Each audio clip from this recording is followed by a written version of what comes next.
Hi everyone, this is Karuna and this is my second attempt to make a Ruby on Rails with AngularJS, a single page application. I was so pumped by making the first one that I really wanted to make another one. So here's the first AngularJS with Ruby on Rails app that I built. It's a single page application. It's called Reading Log. So the idea for this app came from the summer when my kids got home with reading competition or something. I don't know. So it's with the library where you can get your books and you can log all your minutes for reading those books, and then you get stickers when you go back to the library for every minute. I mean, every 30 minutes or 1 hour or whatever that you read. And my kids were really excited doing that. And this application is the idea for this application came from that. So let me show you what it does. This is a application. This is a home. We're on the home page, and then there's a login. And then if you don't have your login already on the system, you can always go ahead and register. So as you can see, every time I click on these links, it's not refreshing the page, which is really cool. So let me show you what happens when you log into the app and what you see. So now we will go into the app. I already have an email ID and a password. So I click on login and it takes me to this page. And again, you see it has not refreshed the page. Everything right here, over here, remains there, and the views on the bottom keep changing. Now for this user, you can see they have these 3 books assigned to them, and you can see this person has already read this book and has not read this book. So how about we go ahead and say for example, this person has read this book, so we'll say read. And this has actually updated this user's log. So if you go back to home and you come back to books, you'll see that it will say read. It has actually updated its status. So how am I going to know if this really happened? I'm going to go ahead and look into my developer tools, and it will show me. It will go to the source, and you can see I have some messages going on in the background that keeps telling me whether the status has changed, any options that were changed on the web page. So let's go ahead and take a look at how this works. Okay, so I'm going to make this unread again, and you'll see it made a request and the status has been updated. So it also lists the number of books that are here for the reader. So this particular user is just a reader. It's not a person who's monitoring other readers, so it's just a basic sign up for this person. And then let's go ahead and log out and see what happens if we have somebody else, like somebody who is monitoring other readers. Okay, so I'll go ahead and log in. I'm not sure who that was that I created. Let's try Jan. Okay, so Jan is logged in as a teacher. Now, when Jan is a teacher, she has extra privileges on this application. So what Jan can do is add or register another reader, and then she can look at all the readers registered, and then she can click on each reader under her, and every single click that you see, for example, now if she clicks on any of these users, it just keeps updating the person here. Can you see the view changing? And then it's not really doing a page refresh, but there is a call being made every single time to the backend to fetch the data. Okay, so now, for example, now Jan would like to say assign a book for this user named July. I just went with the name of the month. Yes, easier to come up with a lot of readers just to fill up your screen. Okay, so if Jan would like to assign this book to this reader named July, she would just go ahead and click on assign.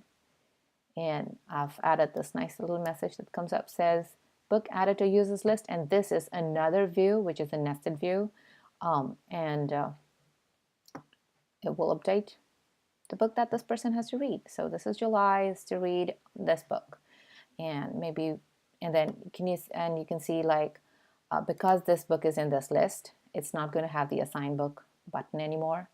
Let's say we want July to also read assign book. Sorry, The Life of Pi. So, yep, gets added in there, and then you see this button has disappeared. Okay, so that's what this app does, and I'm so this was so fun building. It was so hard, and it was still so fun building it that I wanted to build another Ruby on Rails with AngularJS app. So here's where we get into doing something different. So I wanted to build another app that is going to be a planning app for that also came about. This idea for this app is also from our summer vacation. We went on a lot of trips, and we went as groups, and we couldn't plan things properly as a group. So I thought, why not build an app to do that? So this is the tutorial that I followed. So today's this particular video will be talking about I'm just trying to log what I'm doing with this app. It's not really a tutorial. This is myself teaching myself things to do with Ruby on Rails and AngularJS. So in this app, the first thing that I wanted to do is to learn how to do a Heroku deployment. And this is what I came up with. It has AngularJS with Ruby on Rails, and it does a Heroku deployment in this tutorial. So I followed this tutorial, and I built a app, which is called Planner.ru, and I'm going to launch that. I'm going to stop the server for the other one. I'm going to start this app. And we're going to look at it on the local host and see how that looks. And then I'm going to show you how I went about doing the deployment on Heroku. So, yep. So basically, I followed everything that this person says, except for probably the options that they built. Or yeah, I had most of the things set up on here. I already had Bower. I already had Homebrew and things. I already had my gem file. I did not, this particular app that this tutorial says is building a recipe app, I think. But I am building a plan app, so I did not follow this exactly. So I did all the other changes that were required.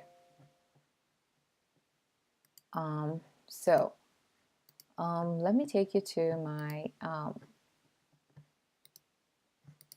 Atom, and I'm going to show you the code for that app. Okay, so here we are. This is all that is there in the front page for this app. It doesn't do anything as of now.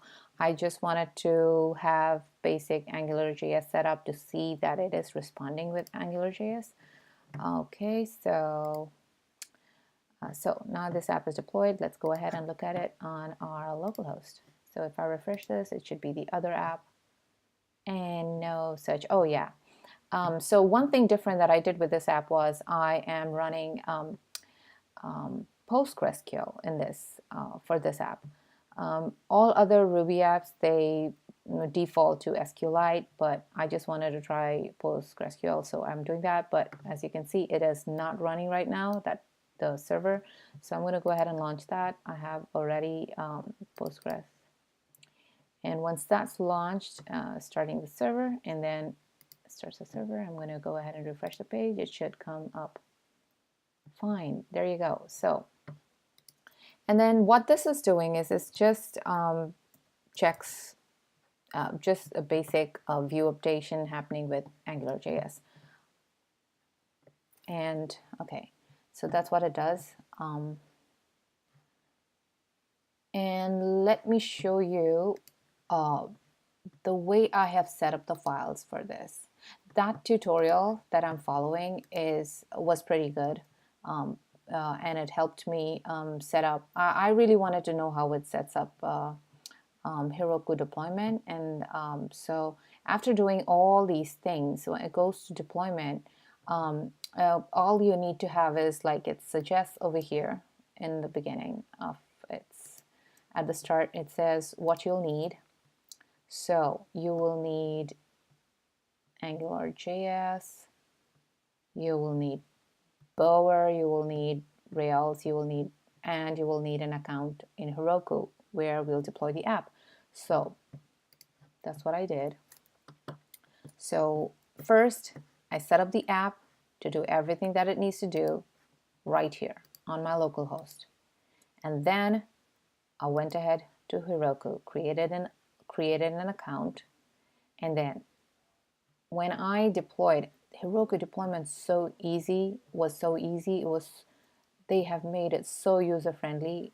I was really excited doing that. So this is my Planner app on my local host, and this is my app on Heroku.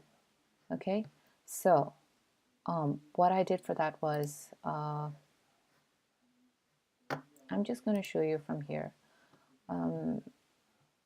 Instead of following it like that, I'm going to go up here and then deployment.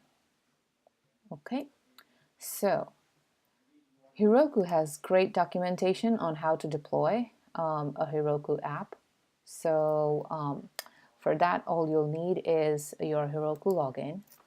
And once you have that, if you look at this documentation here, Heroku deployment, I went in over here, and then it has all these information things that you can follow. So this says, first of all, you have to have your project running, and you should be at your projects folder. You should be in your projects folder, and then you can go ahead and you would have already done your git init and git add to make sure that you're tracking all the changes in your project. And then you make your first commit, and this commit is only it's going to be to your local to your Git account.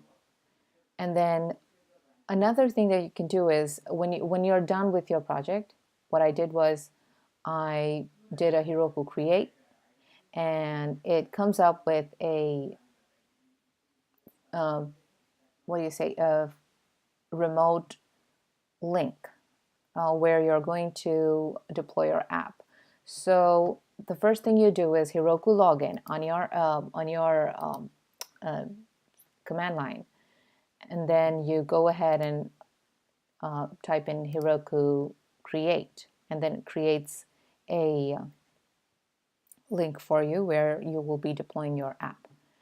And once it's ready, you're going to do a remote. If you're going to check if your configuration was good, and if it was, then you're going to set your remote to Heroku, and then you go ahead and do just this, Heroku git push Heroku master, and that should take you to that should deploy your app up onto the Heroku's up with Heroku. So here's what it looks like after it's done. These are all the activities that I've done so far. Like I tried to build it, and then there was an error here because what Heroku did was it minified my JavaScript, and AngularJS couldn't figure out what that name of the function was that I had declared. So AngularJS has a very good documentation on how to declare your variables and everything, so that it doesn't get minified into some name that Angular does not recognize when it needs to be called. So I did that. See, that's where you saw this failed, this message that says failed. And then finally I got it working, and then deployed it, and it works fine here.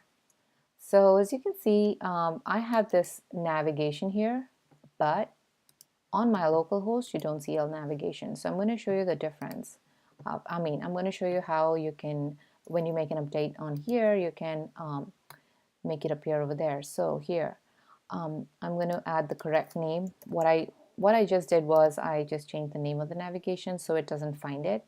I have it here in my templates and under my JavaScript, nav_nav. So I went ahead and changed that, and I'm just going to save it now. Okay, so there's no difference here. Let me just go ahead and add something more. So I'll just say a div. This is going to be a div. I don't need a class for it yet, so I'm not sure what I'm making. So I'm just going to say a p tag, and I'm going to say this is an app to manage all your group planning. Okay, so this is going to be a new line that will be added in there, and I'm expecting this to show up on my local. So my local will now have this navigation and that paragraph that I just added. I'm not going to style it right now because that's a completely different thing. So I have this app, I have this new paragraph, and now I'm going to check it out.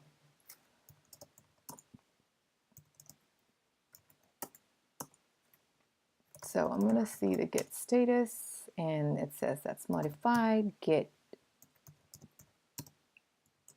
added paragraph. Oops, sorry, wrong command.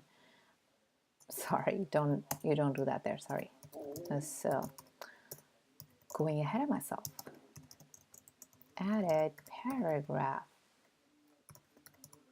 under navigation. I will be removing it later, but this is just to show how easy it is to do a Heroku deployment once you've got everything set up.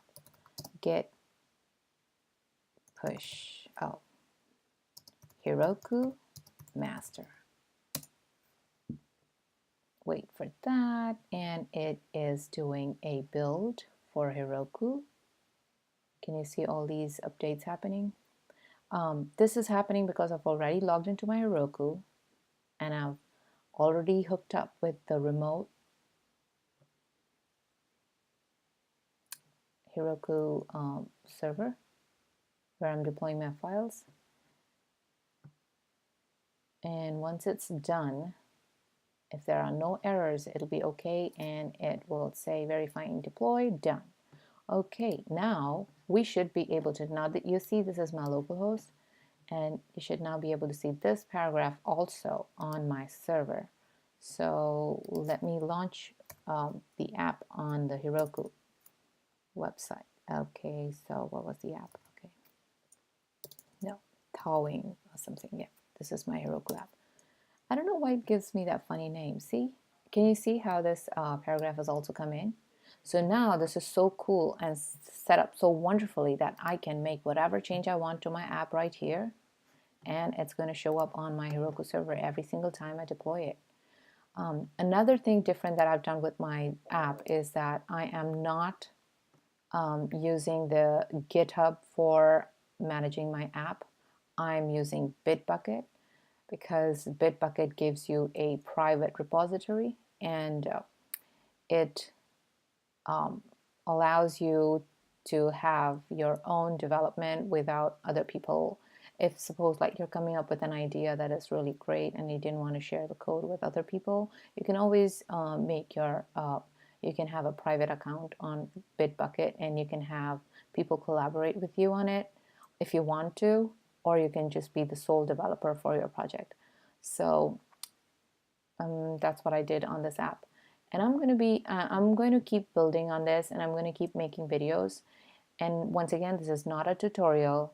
This is just my vlog on what I'm doing with this AngularJS and Ruby on Rails app, just so I can go back and look at it and say, oh, so that's what I did.